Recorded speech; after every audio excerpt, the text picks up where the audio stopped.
Hello my friends at Applewood and Memorial. Here is week 2's video of our 5-part series.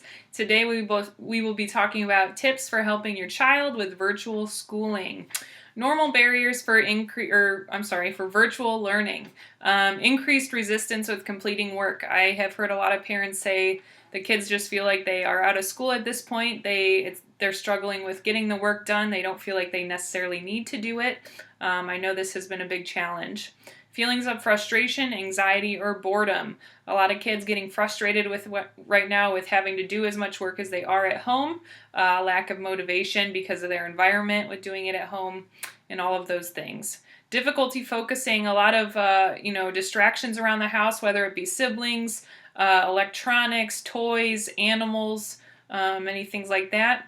Need for hand-holding to complete work. A lot of kids are kind of expecting their parents to either almost do the work themselves or guide them more than they should need guided. So we will be taking a look at all of those today. Tip 1, let's set up a dedicated space. So try to find an area in your home or your apartment, wherever you may be living, that the child can dedicate for schoolwork, whether it be your kitchen table or maybe you have a desk in your room, somewhere they can go daily to do their schoolwork. It can be hard for kids to shift their mindset from schoolwork to just regular downtime or relaxation at home. So try to make it a designated area where they can go every day to get their work done. Setting up specific spaces will create the environment that resembles school. At least they'll know, like, if I'm at this desk or if I'm at this table, I need to get my work done and I need to, not have any distractions while I'm doing it. Tip number 2, let's limit distractions. Turn off the TV, take toys out of eye view. Maybe put the dogs away in another room or your animals in another room so they're not a distraction. Limit traffic for siblings. If maybe your other children are getting done with their classwork first, try to limit them to stay in their bedrooms or somewhere where the child still working won't be distracted. All of this will kind of help with the child's focus. Set time limits. Remember, the typical school day has a lot of breaks. A lot of times they're going to the bathroom as a class, they're going to get drinks of water, they have lunchtime, they have recess, they have specials. There's a lot of breaks throughout the school day. So try to set a timer.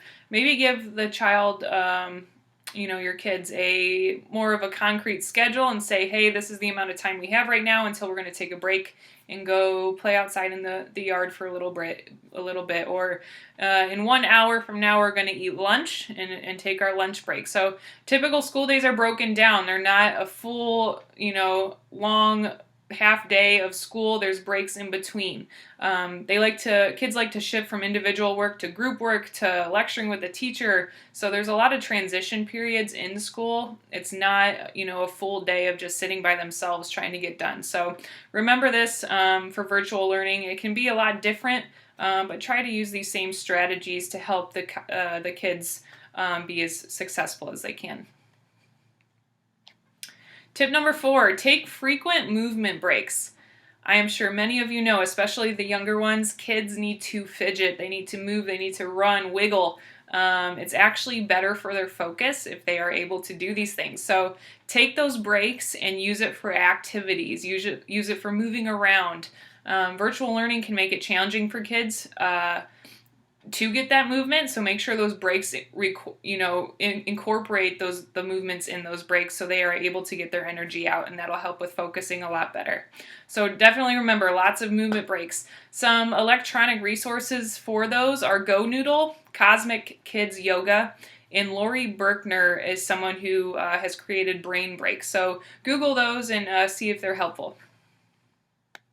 Tip number 5, maintain social connections. Virtual learning can be isolating for kids, so make sure to think and take advantage of opportunities to connect with their teachers virtually. A lot of them are doing Google Classrooms or video calls with their students, or some are doing phone calls to check in. Take those opportunities, maybe help them connect with some friends who may be working on the same projects or activities, and keep those connections so they don't feel as isolated as well. Our last tip is tip number 6. Be physically and emotionally available to your child. This kind of goes back to last week's video, and we were discussing your emotions and everything going on with COVID-19. Let your child express their frustrations to you. Virtual learning is a whole new experience for them. I know they've been doing it for a few weeks, but it's a big transition for them to be finishing out the year in this way. Be willing to walk them through work that is extra frustrating and give them that confidence that they can do it. Be their cheerleader for them. Positive self-talk really helps. Don't be afraid to reach out to your child's teacher for extra support. That's why they're still working. They are there for you, especially during those video calls or office hours they have. Get connected with their teachers for extra support. But validate your kids' feelings. Tell them it's okay that you're frustrated. This is brand new. It's brand new to me too. But we'll get through it together, and I know you can do it. So that is it for week number 2 of our 5-part series. Thanks for joining, and I will see you next time.